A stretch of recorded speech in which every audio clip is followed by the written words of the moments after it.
Bien, vamos con la tercera y última exposición. Yo lamento que sea la tercera porque imagino que tienen que estar por lo menos algo cansados y es una exposición para trabajar todavía algo más que las anteriores, pero he intentado seguir el orden de los libros de la Biblia también. Esta tercera exposición la vamos a dedicar al libro de Daniel. Y es al libro de Daniel porque la verdad es que es un libro que parece que tiene una especie de carga de enconamiento que a mí me parece que a veces es un libro perseguido. El libro de Daniel es un libro enormemente peculiar y entonces, por regla general, hay comentarios que no son comentarios a Daniel, son escatología ficción.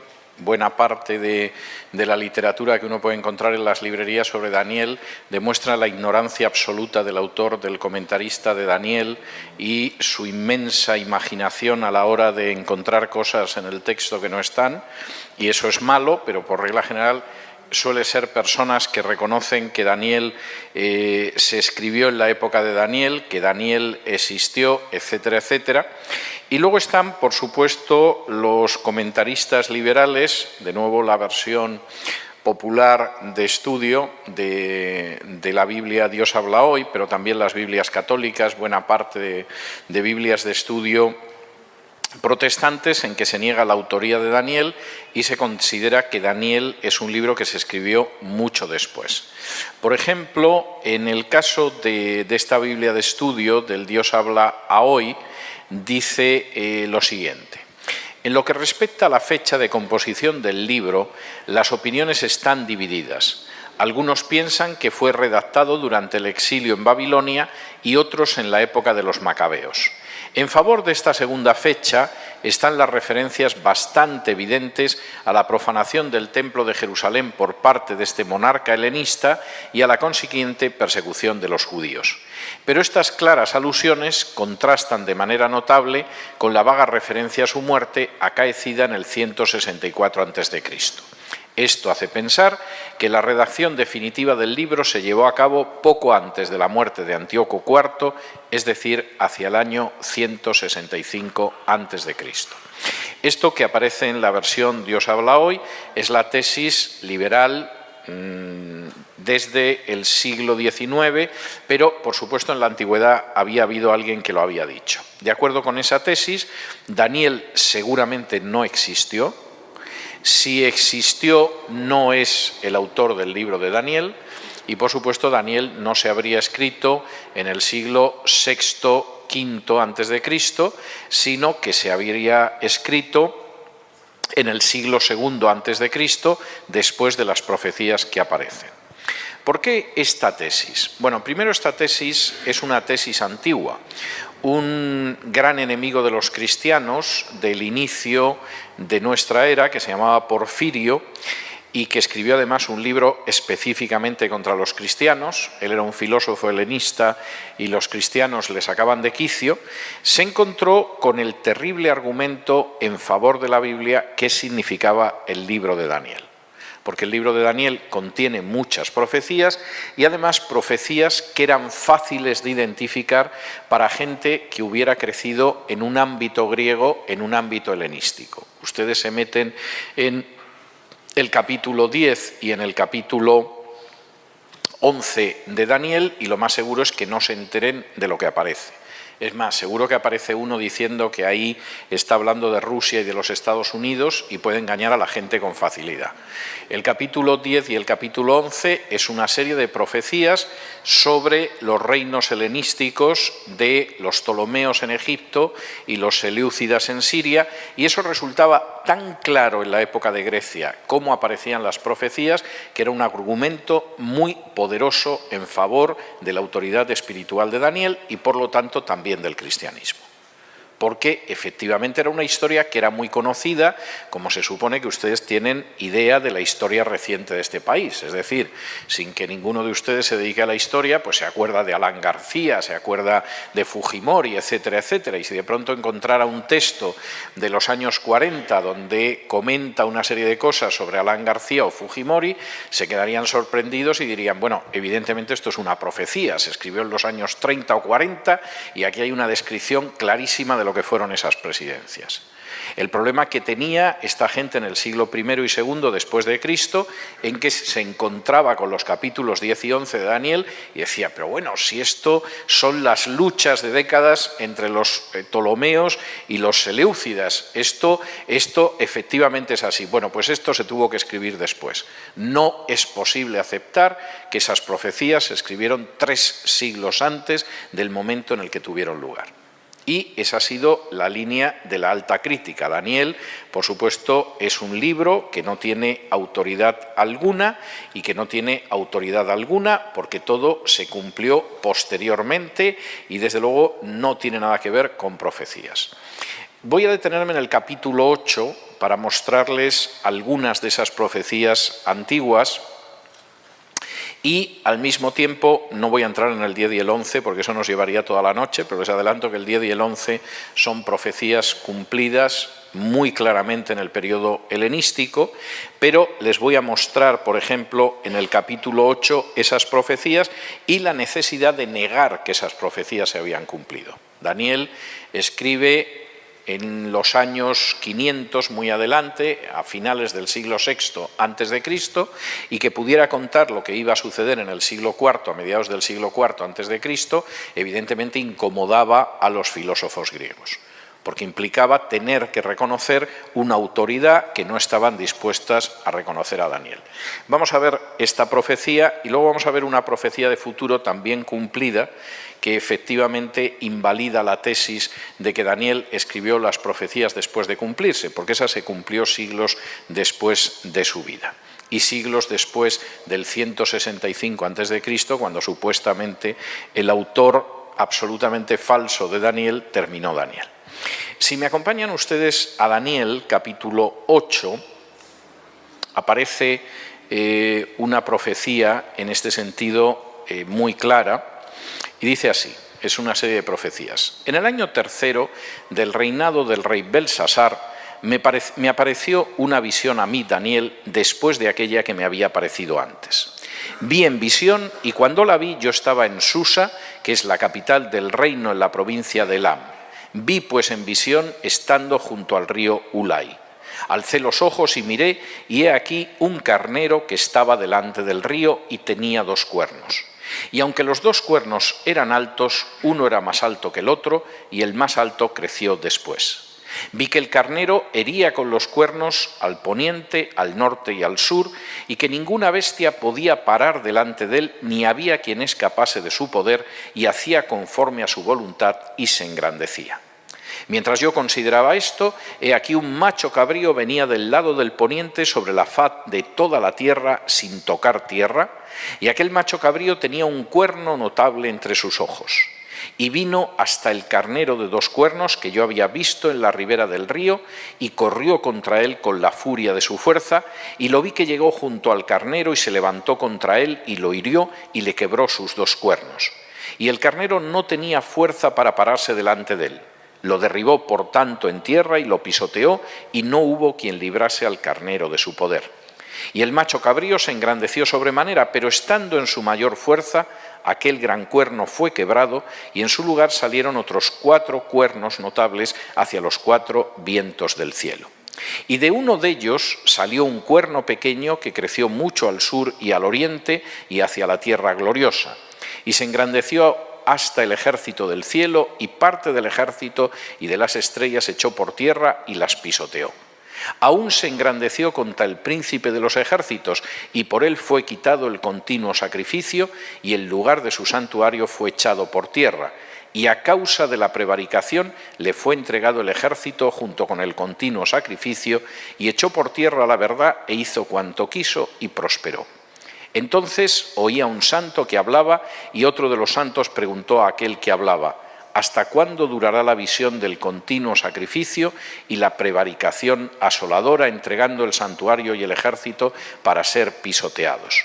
Y él dijo: hasta 2300 tardes y mañanas, y luego el santuario será purificado. Bien, la interpretación del texto, en buena medida, les voy a dar todos los detalles, pero la interpretación del texto es dada por una visión del ángel en el mismo capítulo, que en el capítulo 8, a partir del 19, dice: y dijo: he aquí yo te enseñaré lo que ha de venir al fin de la ira, porque esto es para el tiempo del fin. En cuanto al carnero que viste, que tenía 2 cuernos, esos son los reyes de Media y de Persia. El macho cabrío es el rey de Grecia, y el cuerno grande que tenía entre sus ojos es el rey primero. Y en cuanto al cuerno que fue quebrado y sucedieron 4 en su lugar, significa que 4 reinos se levantarán de esa nación, aunque no con la fuerza de él. Y al fin del reinado de estos, cuando los transgresores lleguen al colmo, se levantará un rey altivo de rostro y entendido en enigmas, y su poder se fortalecerá, mas no con fuerza propia, y causará grandes ruinas y prosperará y hará arbitrariamente y destruirá a los fuertes y al pueblo de los santos. Con su sagacidad hará prosperar el engaño en su mano, y en su corazón se engrandecerá, y sin aviso destruirá a muchos. Y se levantará contra el príncipe de los príncipes, pero será quebrantado, aunque no por mano humana. Si alguien piensa que esto tiene que ver con el anticristo, se va a llevar un disgusto, porque no tiene nada que ver con ello. Permítanme que les muestre versículo por versículo de lo que está hablando aquí Daniel y por qué irritaba muchísimo a la gente que vivía en un medio de cultura griega y que de pronto se encontraba con unos libros que habían profetizado una historia que era su propia historia patria y que por lo tanto les colocaba en un problema. Primer aspecto, versículo 3 del capítulo 8. Alcé los ojos y miré, y aquí un carnero que estaba delante del río y tenía 2 cuernos, y aunque los cuernos eran altos, uno era más alto que el otro, y el más alto creció después. El ángel le dice a Daniel que son los reyes de Media y Persia, pero es que verdaderamente la descripción que aparece en la profecía es tremenda. El imperio medo-persa tenía un cuerno que era más alto que el otro. De hecho, Persia acabó siendo más poderoso que Media, y lo tremendo del asunto es que efectivamente ese cuerno que llegó a ser más poderoso, generalmente la gente habla del imperio persa y no del imperio medo-persa, que sería lo más exacto, ese cuerno que era más alto, Persia, creció después. Efectivamente, eso es así. Primero Media fue una cierta potencia en el Oriente Próximo, y en un momento determinado Persia llegó a ser más importante y acabó prácticamente dándole nombre al imperio. De hecho, tengo que decir, porque eso es bastante importante, que efectivamente el rey de Persia, Ciro, es el que acaba con el imperio babilónico y, como ustedes recordarán, es quien decreta que los judíos pueden volver a su tierra. De modo que la parte de la profecía es muy clara. Segunda parte de la profecía, versículo 4. Vi que el carnero, es decir, Medo-Persia, hería con los cuernos al poniente, al norte y al sur, y que ninguna bestia podía parar delante de él, ni había quien escapase de su poder, y hacía conforme a su voluntad y se engrandecía. Esa profecía se cumplió de manera absolutamente extraordinaria. La Persia actual, el Irán actual, que era el origen de ese imperio, se expandió por oriente hasta la India y por occidente hasta las fronteras de Europa. De modo que efectivamente el imperio persa llegó a tener un poderío que era impensable y, como dice aquí, se extendió al poniente, al norte y al sur. Versículo 5. Mientras yo consideraba esto, he aquí un macho cabrío venía del lado del poniente sobre la faz de toda la tierra, sin tocar tierra, y aquel macho cabrío tenía un cuerno notable entre sus ojos. Y vino hasta el carnero de 2 cuernos, que yo había visto en la ribera del río, y corrió contra él con la furia de su fuerza. El macho cabrío es la Grecia de Alejandro Magno. Y la elección del macho cabrío tiene una razón de ser. cuando Alejandro Magno decidió vengarse de la Persia que había atacado en 3 guerras consecutivas a Grecia, decidió bajar hasta un oasis que había en Egipto, que era el oasis de Asiut. En el oasis de Asiut, los sacerdotes del rey Amón, un rey que tenía forma de carnero, le convencieron a Alejandro de que él era el hijo de Amón. Y efectivamente Alejandro, que estaba encantado de ser hijo de Dios, lo aceptó y empezó a emitir unas monedas, a acuñar unas monedas muy bonitas, por otra parte, en las que Alejandro aparece con los cuernos de un macho cabrío. Todavía en árabe, Alejandro Magno o Alejandro el Magno o Alejandro el Grande es llamado Alejandro el de los 2 cuernos, todavía a día de hoy.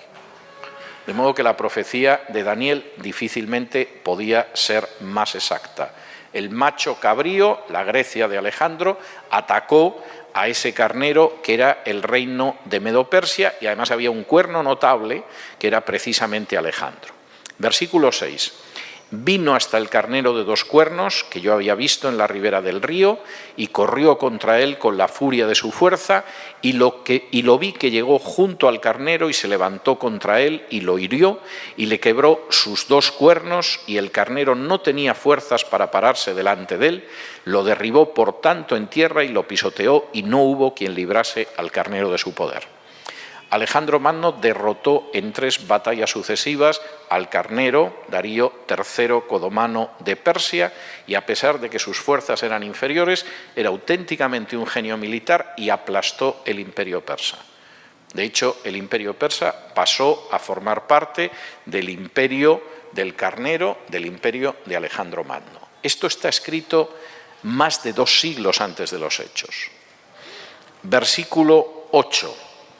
Y el macho cabrío se engrandeció sobremanera, pero estando en su mayor fuerza, aquel gran cuerno fue quebrado, y en su lugar salieron otros 4 cuernos notables hacia los 4 vientos del cielo. Esto es enormemente importante porque es otra profecía cumplida. Cuando Alejandro se encontraba en lo máximo de su poder, era un hombre joven de 30 y pocos años, murió en la ciudad de Babilonia, no había designado sucesor y el imperio se lo repartieron entre 4 cuernos, como dice la profecía de Daniel. Casandro en Macedonia, Lisímaco en Tracia y Asia Menor, Seleuco en Siria y Ptolomeo en Egipto. Escrito más de 2 siglos antes de los hechos. ¿Qué pasó con ellos? Pues de uno de esos reinos en que se dividió el imperio de Alejandro, versículo 9, salió un cuerno pequeño que creció mucho hacia el sur y hacia el oriente y hacia la tierra gloriosa. Efectivamente, del reino de Siria, de los seleucidas, salió otro cuerno pequeño que se llamaba Antíoco IV y que efectivamente entró al sur, en Egipto, a oriente, en el Imais y Armenia, y que además, en un momento determinado, en su inmensa soberbia, llegó a la tierra hermosa, a la tierra gloriosa, que es la tierra de Israel, porque invadió Israel. No se quedó ahí, versículos 10 y 11. Y se engrandeció hasta el ejército del cielo, y parte del ejército y de las estrellas echó por tierra y las pisoteó. Aún se engrandeció contra el príncipe de los ejércitos, y por él fue quitado el continuo sacrificio, y el lugar de su santuario fue echado por tierra. Y a causa de la prevaricación le fue entregado el ejército junto con el continuo sacrificio, y echó por tierra la verdad e hizo cuanto quiso y prosperó. Efectivamente, esto fue así. De hecho, Antíoco IV suspendió el continuo sacrificio del templo de Jerusalén, conquistó la ciudad de Jerusalén y convirtió el templo en un lugar de culto al dios pagano Zeus, a la vez que sacrificaba cerdas en el altar de los sacrificios del templo de Jerusalén. Es difícil pensar en una profanación mayor, pero como dice el versículo 12, hizo cuanto quiso. Prohibió el cumplimiento de la Torá, Quemó las Escrituras, paralizó la vida del templo y en un momento determinado empezó a presentarse como Antíoco IV Epífanes. Epífanes significa Dios manifiesto. Sus enemigos le llamaban Antíoco IV Epímanes, que significa Antíoco IV el loco. Pero evidentemente la descripción de la profecía no puede ser más clara. Ahora, fíjense que cuando Daniel está viendo esta profecía, escucha lo siguiente, dice en el versículo 13 y 14. Entonces oía un santo que hablaba y otro de los santos preguntó a aquel que hablaba: ¿hasta cuándo durará la visión del continuo sacrificio y la prevaricación asoladora, entregando al santuario y el ejército para ser pisoteados? Este pequeño cuerno que surgió de uno de los 4 cuernos que surgieron de ese gran cuerno que era Alejandro Magno, ¿hasta cuándo va a estar profanando el templo? Versículo 14. Y él dijo: hasta 2300 tardes y mañanas, y luego el santuario será purificado. ¿Saben ustedes cuánto tiempo duró la profanación del templo de Jerusalén por Antíoco IV Epífanes? 2300 días, es decir, tardes y mañanas. Desde el año 171 al año 165 antes de Cristo.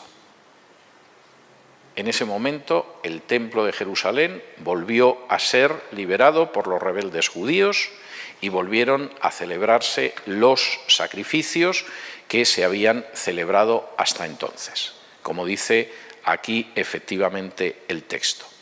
Y como dice además al final, por no extender demasiado la explicación, como dice después el ángel en la explicación que le da a Daniel, con su sagacidad hará prosperar el engaño en su mano y en su corazón se engrandecerá y sin aviso destruirá a muchos y se levantará contra el príncipe de los príncipes, pero será quebrantado aunque no por mano humana. Y efectivamente fue así. En un momento determinado, Antíoco IV murió no asesinado, sino de una enfermedad, no por mano humana, y pueden ustedes comprender perfectamente por qué en un momento determinado los judíos atribuyeron de manera más que comprensible la muerte de Antíoco IV a la acción de Dios a través de una enfermedad. El texto de Daniel, insisto, nos hemos detenido solo en el capítulo 8. Si entramos en los capítulos 10 y 11 van a asistir a ustedes a un relato entretenidísimo sobre las guerras entre seleucidas y ptolomeos, pero nos llevaría mucho tiempo y nos desviaría de otras cosas. El texto de Daniel era tan claro en el capítulo 8 y en los capítulos 10 y 11 que lógicamente hay que negar que Daniel se escribió en su época. Si Porfirio aceptaba en el siglo II que Daniel se había escrito en su época, tenía que reconocer que la Biblia era verdad y tenía que aceptar la fe de unos cristianos a los que aborrecía. Y por supuesto, en el siglo XIX la crítica liberal volvió a los argumentos de Porfirio, no crean ustedes que inventaron nada, y arrojaron a Daniel de nuevo no al foso de los leones, pero sí al foso de los críticos. Y en esa situación estamos. Y realmente Daniel se escribió en una época en la que realmente era el siglo II, se escribió después de las profecías, carece de autoridad, las referencias que hace el Nuevo Testamento a Daniel solamente significan que el Nuevo Testamento es otro conjunto de mitos, de falsedades y de leyendas, igual que el libro de Daniel. Pues la verdad es que no, porque el libro de Daniel contiene profecías que se cumplieron mucho después del siglo II y que demuestran que efectivamente el libro tiene autoridad, tiene legitimidad y es lo que dice ser. Un conjunto de oráculos y profecías de un profeta de Dios y no una falsificación de un judío astuto y avispado en el siglo II antes de Cristo. Vamos a ver eso yendo a uno de los pasajes de Daniel más controvertidos, pero fundamentalmente controvertidos porque la gente a veces tiene tanto exceso de imaginación como carencia de conocimiento bíblico. Nos vamos a ir al capítulo 9 de Daniel y a la profecía de las 70 semanas. Porque es una profecía que efectivamente nos sitúa ya en profecías que se cumplieron después del año 165, cuando en teoría se acabó el libro de Daniel. Dice así la profecía de las 70 semanas, capítulo 9 y versículos del 20 en adelante. Vamos a leerla y luego la vamos a ir desmenuzando. Y luego les dejaré tiempo de preguntas para que me destrocen tranquilamente. Dice así en Daniel 9, del 20 en adelante. Aún estaba hablando y orando y confesando mi pecado y el pecado de mi pueblo Israel, y derramaba mi ruego delante de Jehová mi Dios por el monte santo de mi Dios.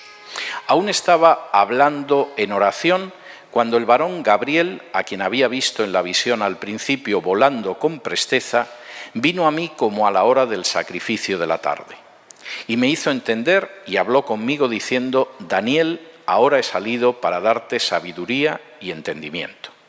Al principio de tus ruegos fue dada la orden, y yo he venido para enseñártela, porque tú eres muy amado.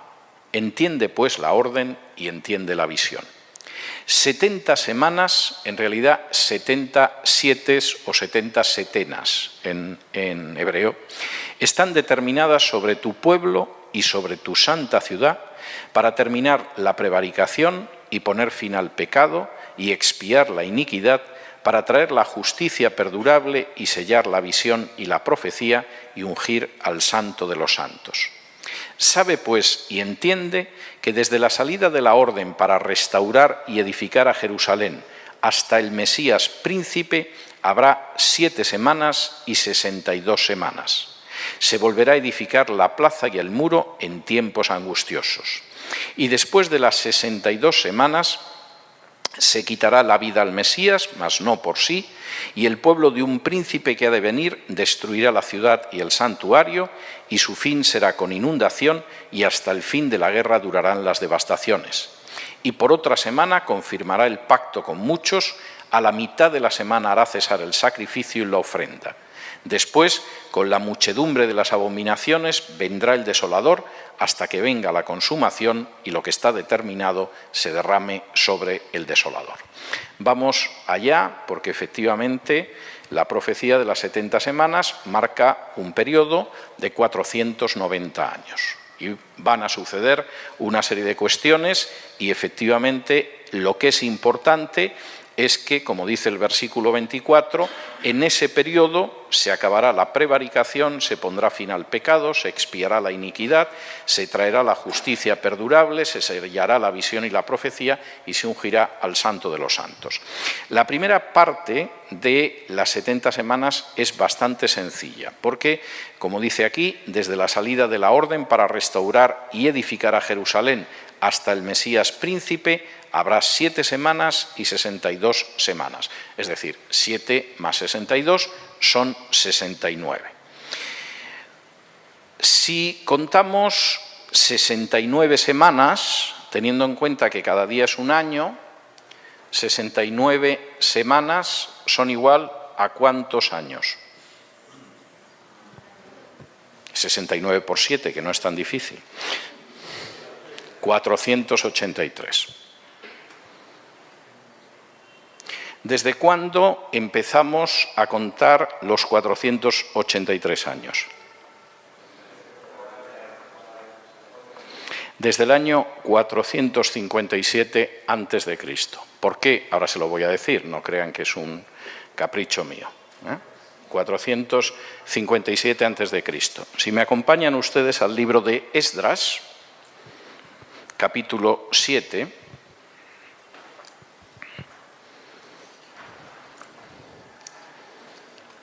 Esdras, capítulo 7,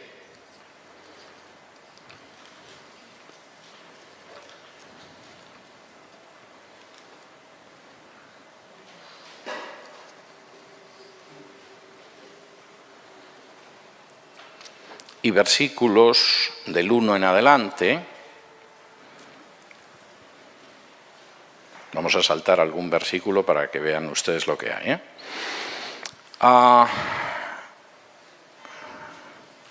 que es el inicio de la reconstrucción según las órdenes de Artajerjes. Dice así, Esdras capítulo 7 y versículos del 1 en adelante. Pasadas estas cosas, en el reinado de Artajerjes, rey de Persia, Esdras, hijo de Seraías, hijo de Azarías, hijo de Hilcías, vamos a saltarnos, por supuesto, el resto de hijos, versículo 5, este Esdras subió de Babilonia. Era escriba diligente en la ley de Moisés que Jehová, Dios de Israel, había dado, y le concedió el rey todo lo que pidió, porque la mano de Jehová su Dios estaba sobre Esdras. Y con él subieron a Jerusalén algunos de los hijos de Israel y de los sacerdotes, levitas, cantores, porteros y sirvientes del templo, en el 7º año del rey Artajerjes. Y llegó a Jerusalén en el mes 5 del año 7º, porque el día 1 del primer mes fue el principio de la partida de Babilonia, y el 1 del mes 5 llegó a Jerusalén, estando con él la buena mano de Dios, porque Esdras había preparado su corazón para inquirir la ley de Jehová y para cumplirla, y para enseñar en Israel sus estatutos y decretos. Esta es la copia de la carta que dio el rey Artajerjes al sacerdote Esdras, escriba versado en los mandamientos de Jehová y en sus estatutos de Israel. Artajerjes, rey de reyes, a Esdras, sacerdote y escriba erudito en la ley del Dios del cielo, paz. Por mí es dada orden que todo aquel en mi reino del pueblo de Israel y de sus sacerdotes y levitas que quiera ir contigo a Jerusalén, vaya, porque de parte del rey y sus 7 consejeros eres enviado a visitar a Judea y Jerusalén conforme a la ley de tu Dios que está en tu mano, y a llevar la plata y el oro que el rey y sus consejeros voluntariamente ofrecen al Dios de Israel, cuya morada está en Jerusalén, y toda la plata y el oro que halles en toda la provincia de Babilonia, con las ofrendas voluntarias del pueblo y de los sacerdotes que voluntariamente ofrecieron para la casa de su Dios, la cual está en Jerusalén. Bien, a partir de aquí sigue dando una serie de disposiciones, pero la orden es para volver al servicio del santuario. No solo le da la libertad, sino que permite que vayan con él, que lleven el dinero que necesiten, etcétera, etcétera, etcétera. 7º año del rey Artajerjes, 457 a.C. Sabemos que es la fecha, porque efectivamente la misma Biblia señala cuándo se produce. Si a 483 años, que son las 69 semanas, le quitamos 457 desde antes de Cristo, ¿qué año nos sale? Nos sale el 26 después de Cristo, no les voy a complicar la existencia. 26 después de Cristo.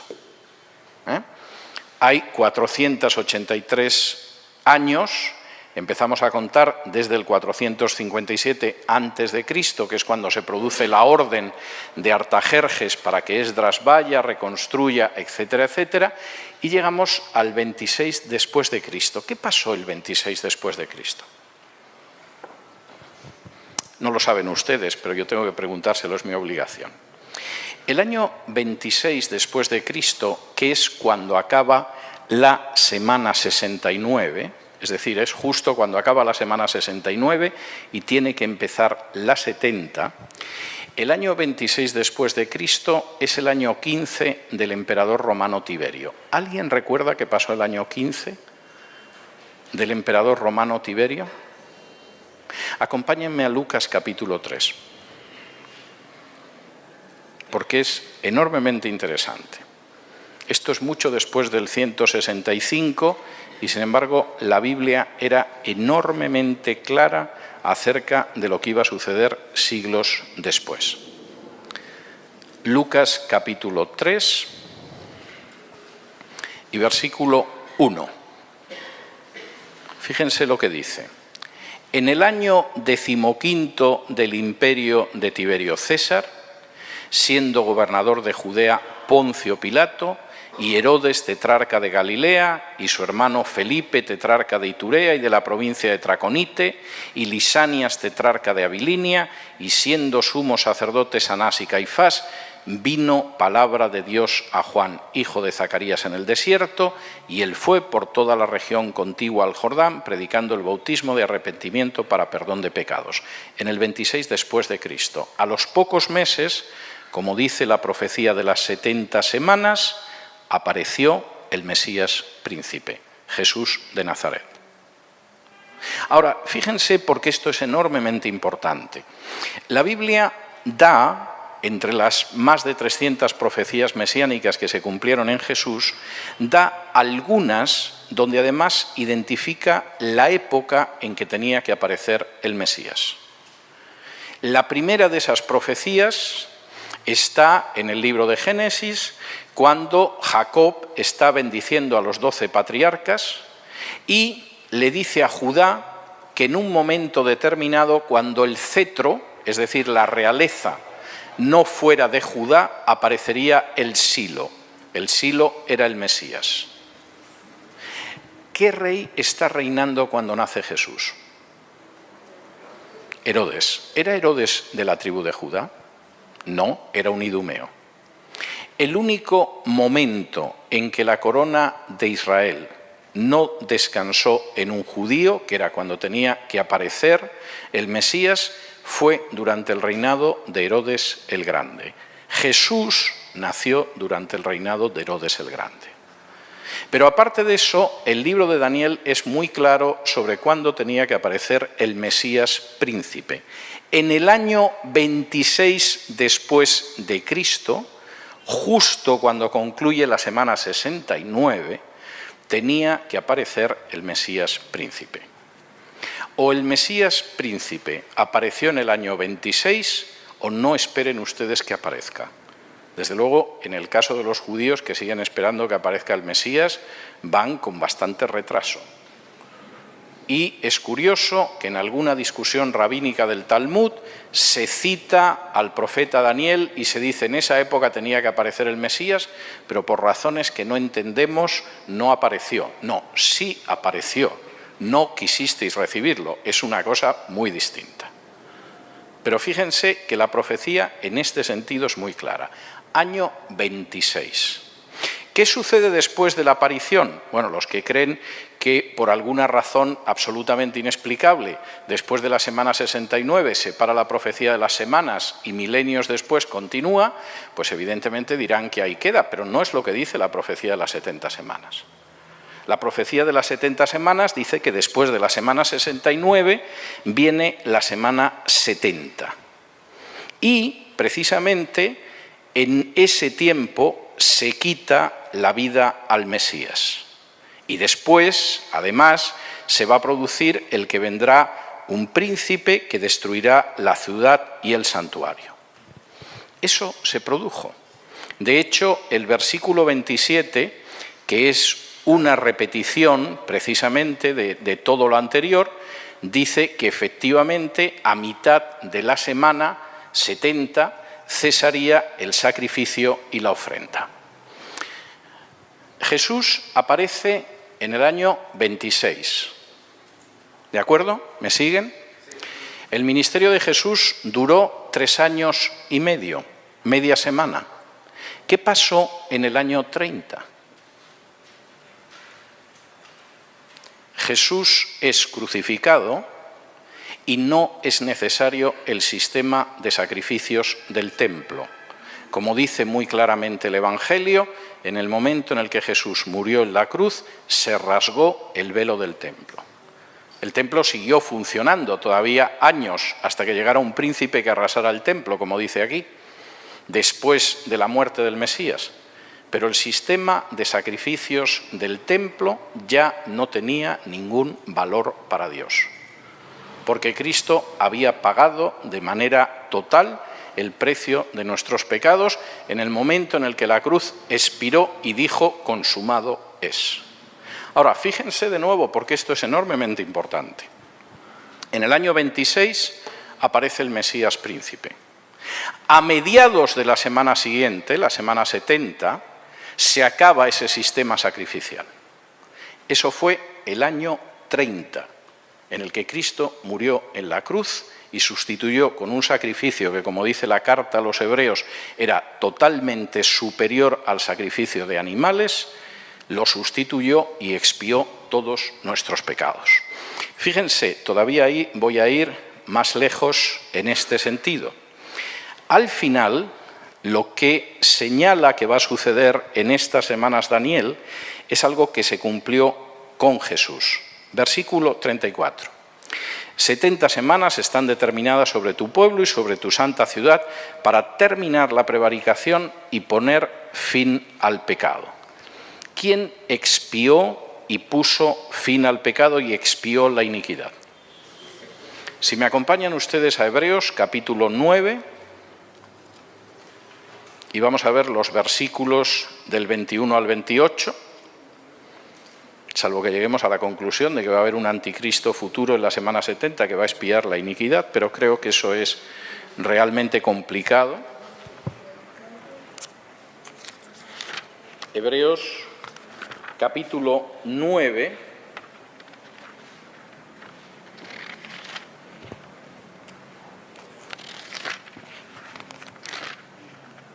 y versículos del 21 en adelante dice esto. Y además de esto, roció también con la sangre el tabernáculo y todos los vasos del ministerio. Y casi todo es purificado según la ley con sangre, y sin derramamiento de sangre no se hace remisión. Fue pues necesario que las figuras de las cosas celestiales fuesen purificadas así, pero las cosas celestiales mismas con mejores sacrificios que estos. Porque no entró Cristo en el santuario hecho de mano, figura del verdadero, sino en el cielo mismo para presentarse ahora por nosotros ante Dios, y no para ofrecerse muchas veces, como entra el sumo sacerdote en el lugar santísimo cada año con sangre ajena. De otra manera, le hubiera sido necesario padecer muchas veces desde el principio del mundo, pero ahora, en la consumación de los siglos, se presentó una vez para siempre por el sacrificio de sí mismo para quitar de en medio el pecado. Y de la manera que está establecido para los hombres que mueran una sola vez y después de esto el juicio, así también Cristo fue ofrecido una sola vez para llevar los pecados de muchos y aparecerá por segunda vez sin relación con el pecado para salvar a los que le esperan. ¿Cuál es la propiciación por el pecado? Que, por cierto, también se menciona aquí. Expiará la iniquidad. ¿Cuál es la propiciación por el pecado? ¿Quién es la propiciación por el pecado? Para ponérselo más fácil. Bien, vamos a ir a Romanos capítulo 3, donde de nuevo Pablo desarrolla esa misma idea. Romanos capítulo 3,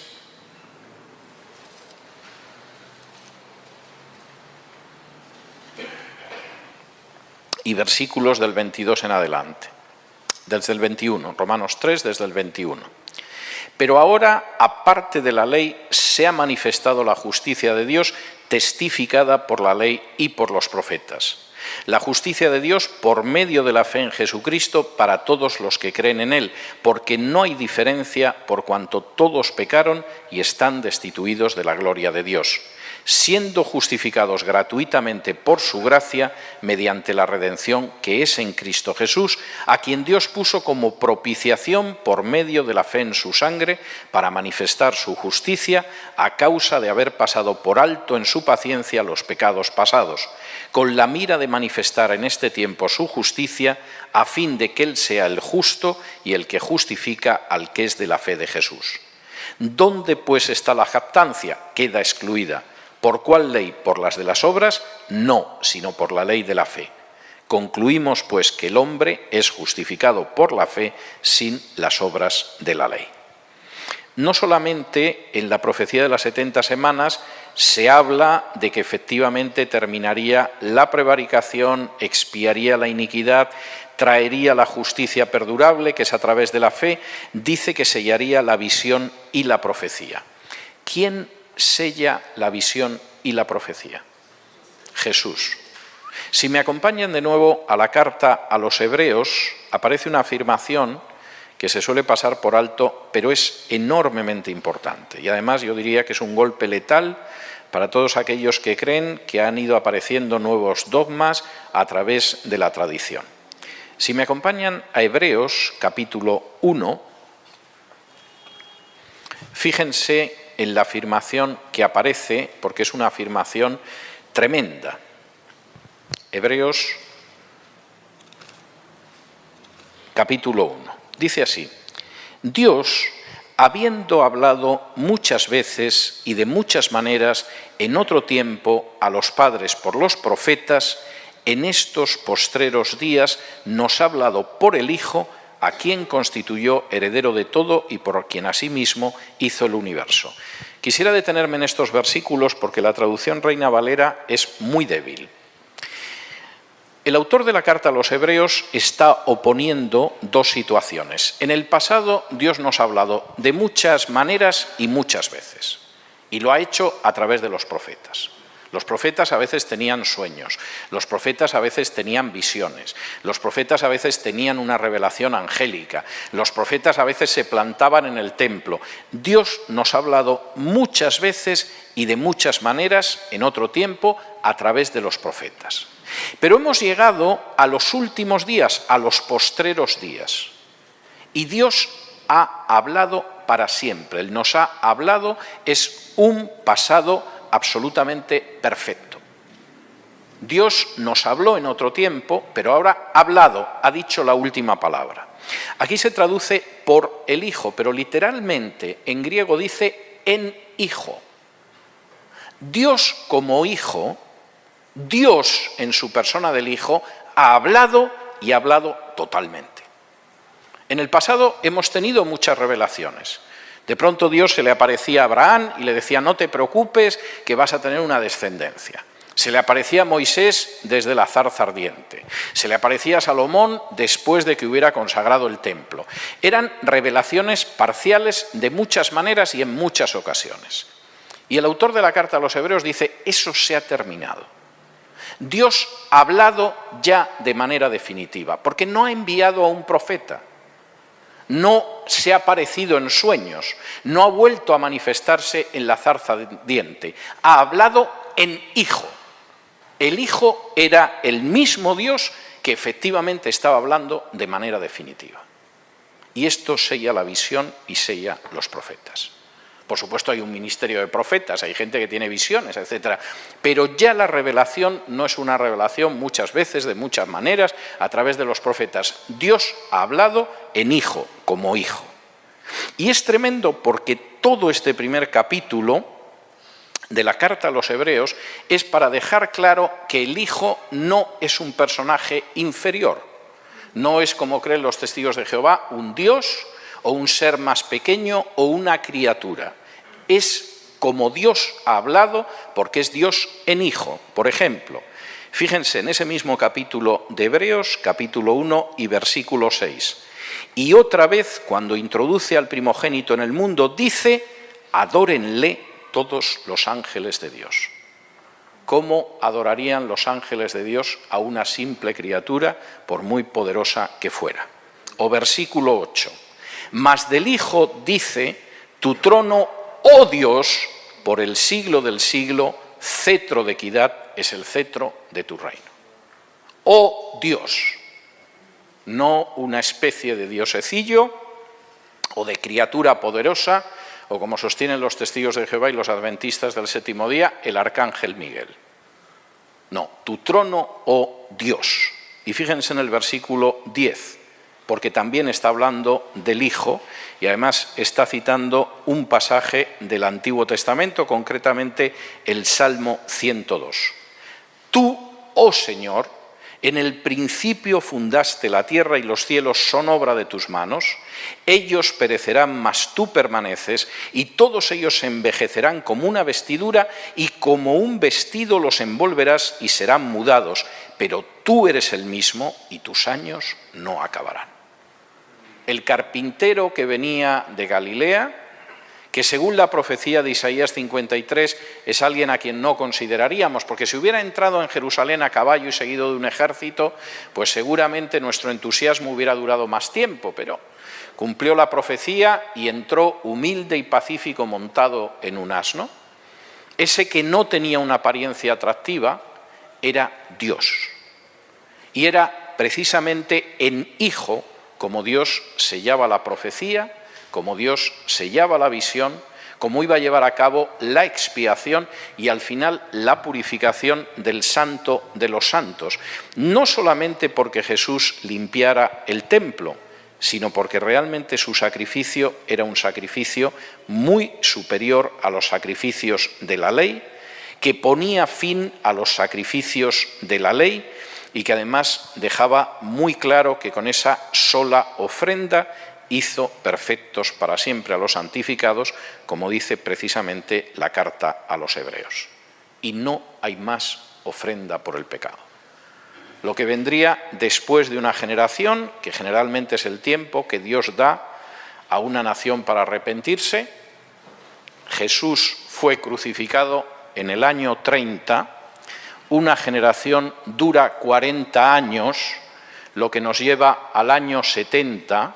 ¿En qué año fue destruido Jerusalén y arrasado el templo? En el año 70.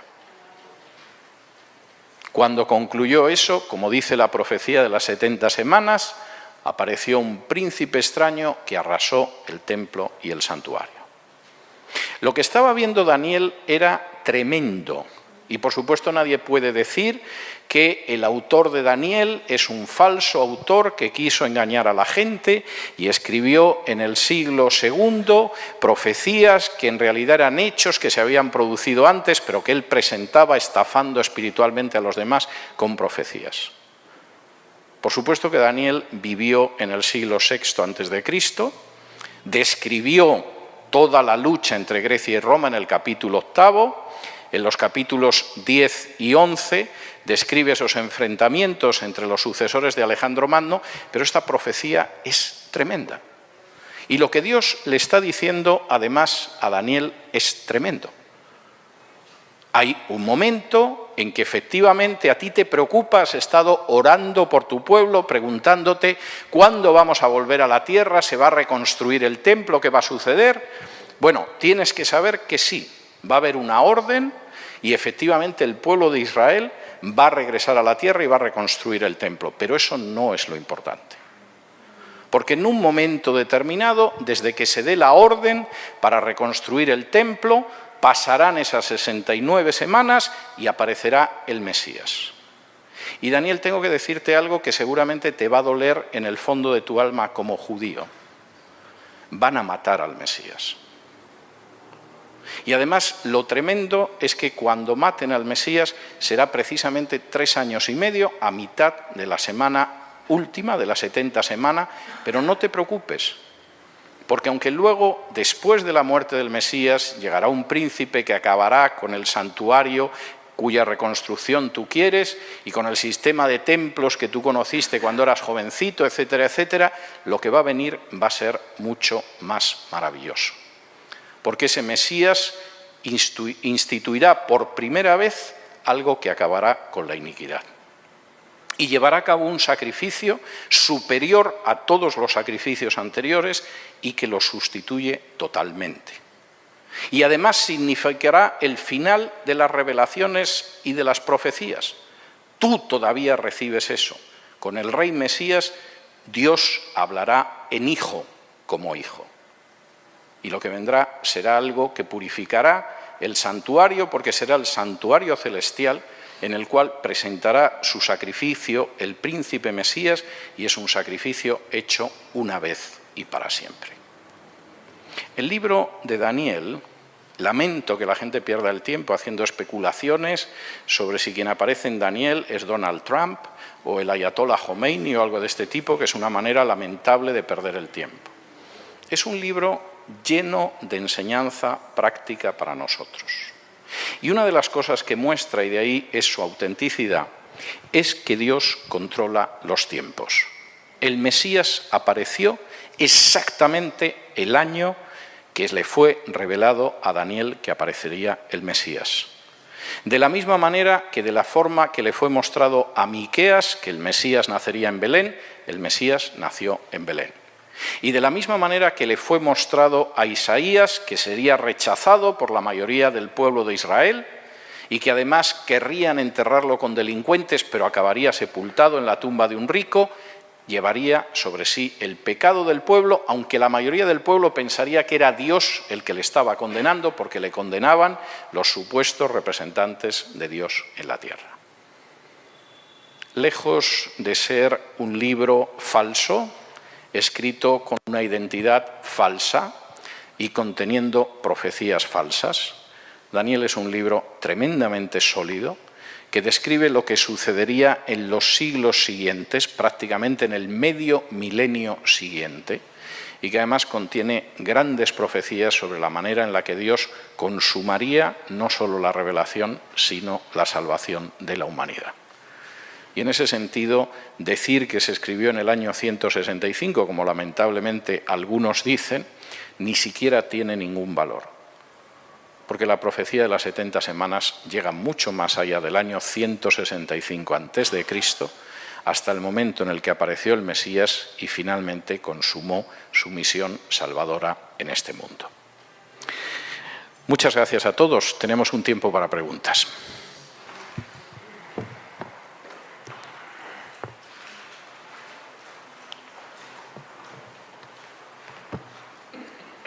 No hay descanso, pasamos directamente a las preguntas.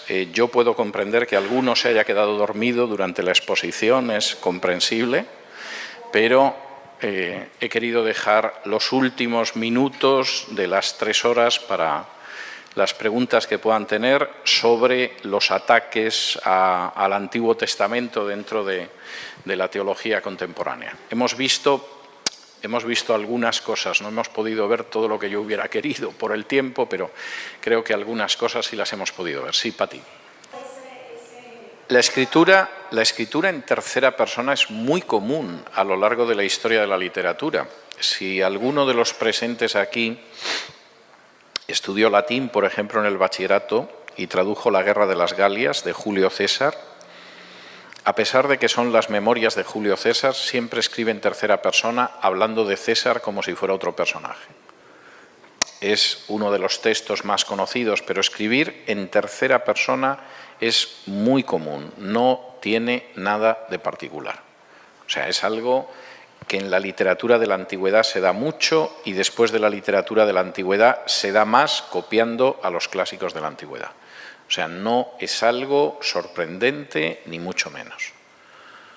Y además el testimonio que hay en la propia Biblia es muy claro en cuanto a la autoría mosaica del Pentateuco. Eso es algo que no tiene discusión. Pero es que además, vamos a ver, cuando uno conoce la historia de la época y escucha las objeciones para negar la autoría del Pentateuco, los supuestos errores históricos, no sabes si llorar, reír, irritarte o qué hacer. Por ejemplo, una tontería que yo sigo viendo continuamente, y es que Abraham tenía camellos y el camello no estaba domesticado en la época de Abraham.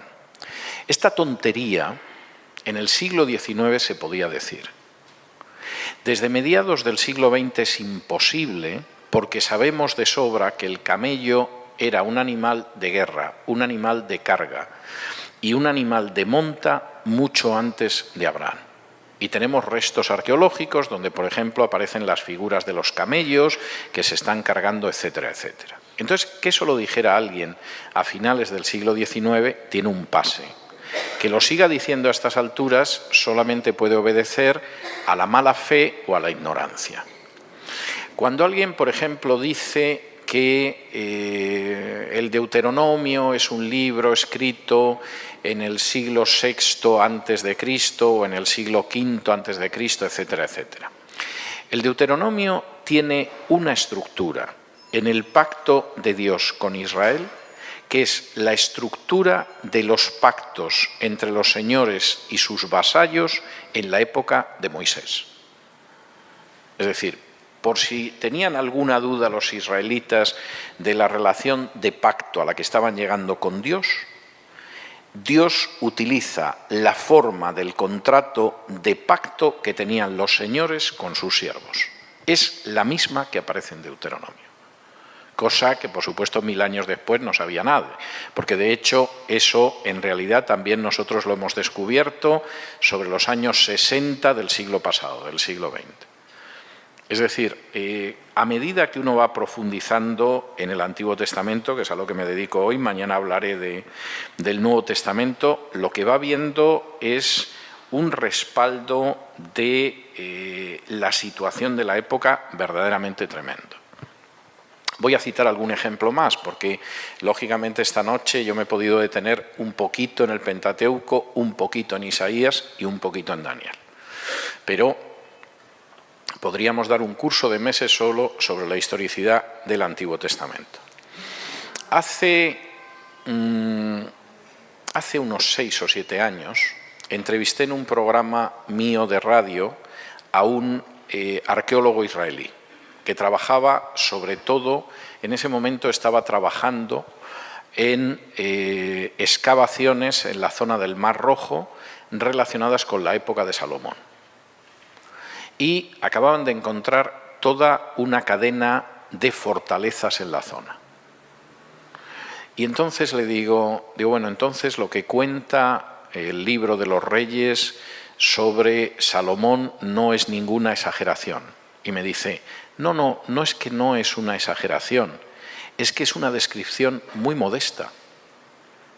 Es decir, por regla general, la Biblia, a diferencia de textos de la antigüedad, es muy modesta y es verdaderamente a veces casi como un telegrama de lo que sucedía, a diferencia de lo que pueden ser los textos de Egipto, de Asiria, de Babilonia, etcétera, etcétera. Y vas encontrando multitud de cosas que son clarísimas, o sea, que las ha ido confirmando la arqueología y sobre todo las ha ido confirmando desde el siglo XIX, porque a medida que vas excavando aparece. Por ejemplo, hay personajes del libro de Jeremías, de la corte de Jerusalén, que nosotros solo conocíamos por el libro de Jeremías. Es decir, si te quieres creer que eran personajes históricos, bien, y si te quieres creer que Jeremías es una novela, pues también bien. En los últimos años, en excavaciones relacionadas en Jerusalén, han ido apareciendo los sellos de corte de estos personajes. Es decir, y por cierto, en un programa de televisión en el que yo intervengo 3 veces a la semana, hace cosa de un mes, yo mencionaba a uno de estos personajes porque el sello se excavó hace cosa de un par de meses.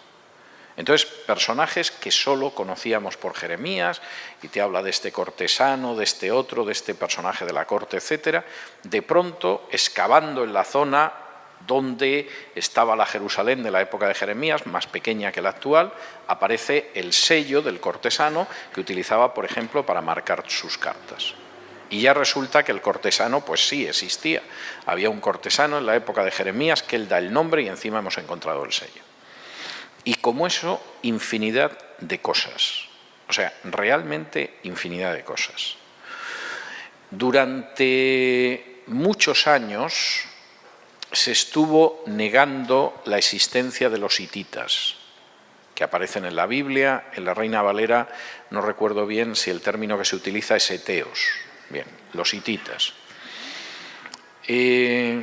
Hasta que de pronto se descubrió el imperio de los hititas, que en un momento determinado fue una gran amenaza para Egipto, incluso. Y uno se encuentra con que las referencias a los hititas en la Biblia no pueden ser más telegramáticas y más modestas. O sea, no solo era mentira, es que la Biblia era enormemente modesta y moderada al referirse de pasada a ellos. Y esto es algo que vas viendo a medida que profundizas en el texto bíblico.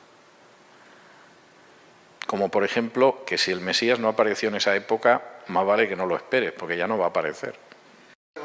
No exactamente. Vamos a ver, los primeros teólogos liberales, algunos de ellos son de origen protestante y deciden apartarse totalmente de la teología reformada. Hay otros que son de origen católico. Renan, por ejemplo, que es posible que lo mencione mañana, y que es autor de Una vida de Jesús que tiene un éxito tremendo. Es un libro malísimo, pero en su día tiene un éxito tremendo y no ha dejado de tenerlo desde entonces. Renan venía de un seminario católico, es decir, que depende. En términos generales, es la gente que decide librarse del cristianismo. Y el cristianismo que conozcan, pues si es un francés es el catolicismo, y si es un alemán, pues se trata generalmente de un cristianismo luterano, ¿no? Y en ese sentido es una teología que sobre todo ataca los cimientos bíblicos. Porque en el momento en el que uno no acepta la autoridad de la Escritura, todo vale.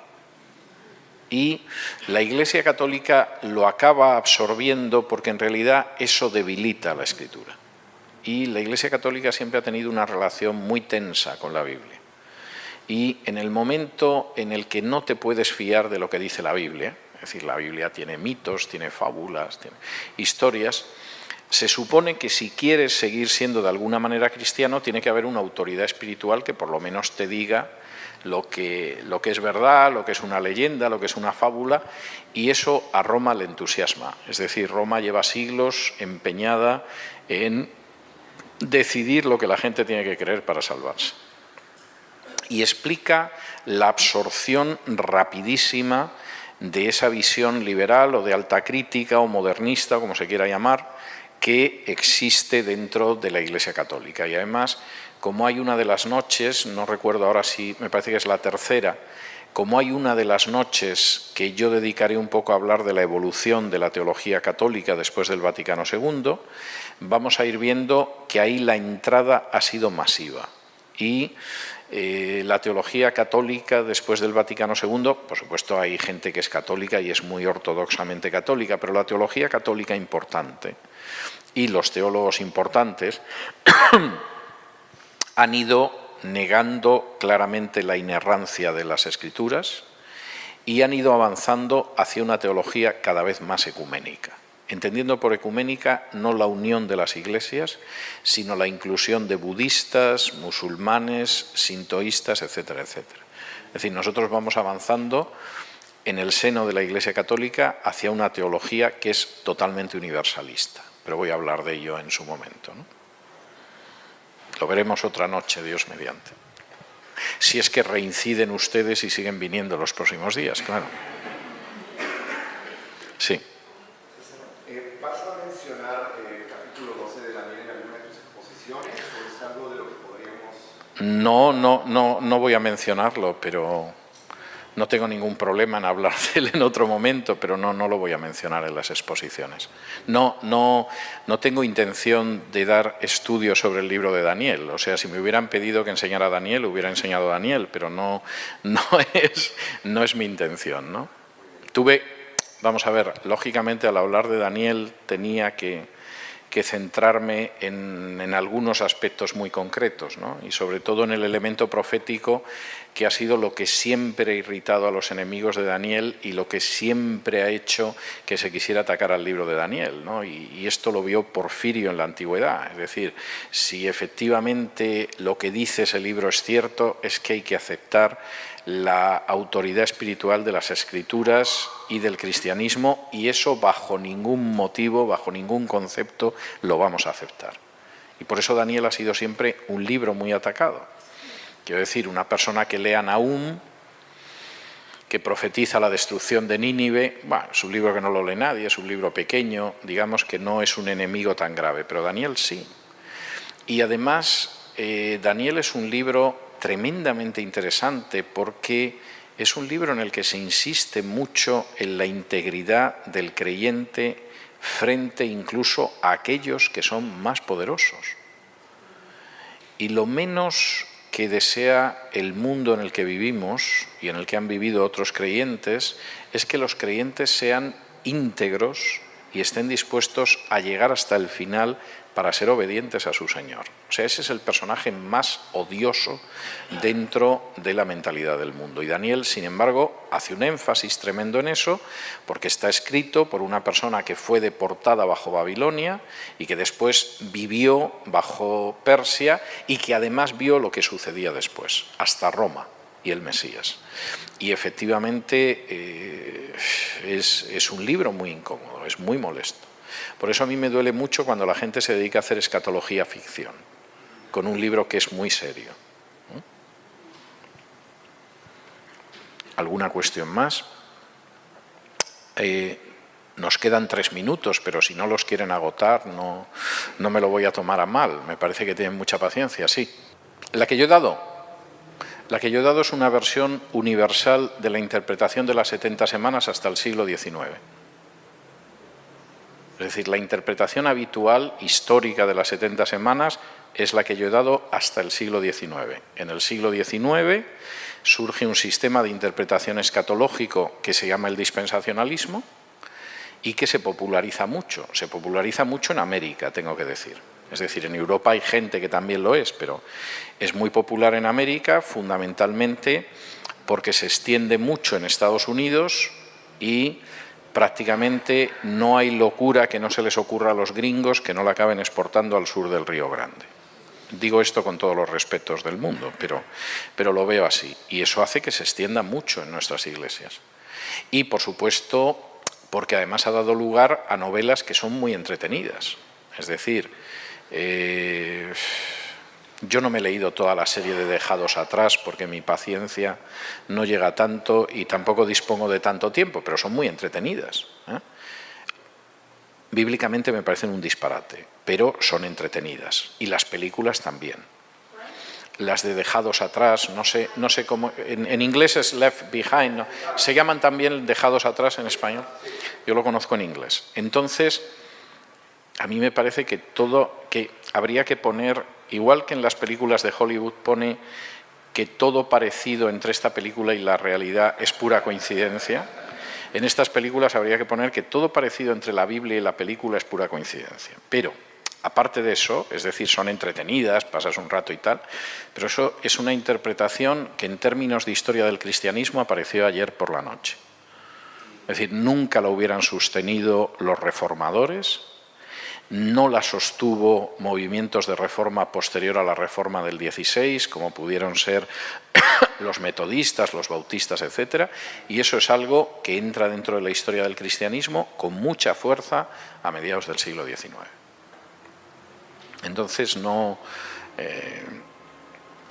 quizá me seduciría la idea de enseñarles algo que no ha enseñado nadie, pero es que realmente no es así. O sea, no crean ustedes que he descubierto una interpretación maravillosa de las 70 semanas que nadie había visto. Les adelanto que no. Es una interpretación clásica, por lo menos desde el siglo XVI, si no más, desde la Reforma. Y por otro lado, es fácil porque cuando tú vas haciendo números, evidentemente los números te salen. Es decir, la muerte de Jesús, el nuevo pacto, el sacrificio, uno para siempre, etcétera, es a mitad de la semana 70. O sea, tú tienes que quebrar y torcer la cronología histórica y bíblica para que te quede una semana 69 y digas, bueno, esto se para aquí y la semana 70 está milenios en el futuro. Y esa es la realidad. Es decir, Jesús murió el año 30 y apareció el año 26, que es el último año de la semana 69, tal y como estaba profetizado. Porque Dios es muy exacto en sus tiempos. O sea, esa es la realidad. Y cuando dijo que ibais a estar una serie de años en Egipto como esclavos, efectivamente fue así. Y cuando dijo que el destierro en Babilonia iba a durar 70 años, no duró 65 ni 75, duró los 70 años. Es decir, Dios es enormemente exacto. Y cuando dijo que iba a estar en la tumba 3 días, pues no fue semana y media. Es decir, y cuando dice, por ejemplo, el número de tardes y mañanas que el santuario del templo de Jerusalén iba a estar profanado, no fue ni un día menos ni un día más.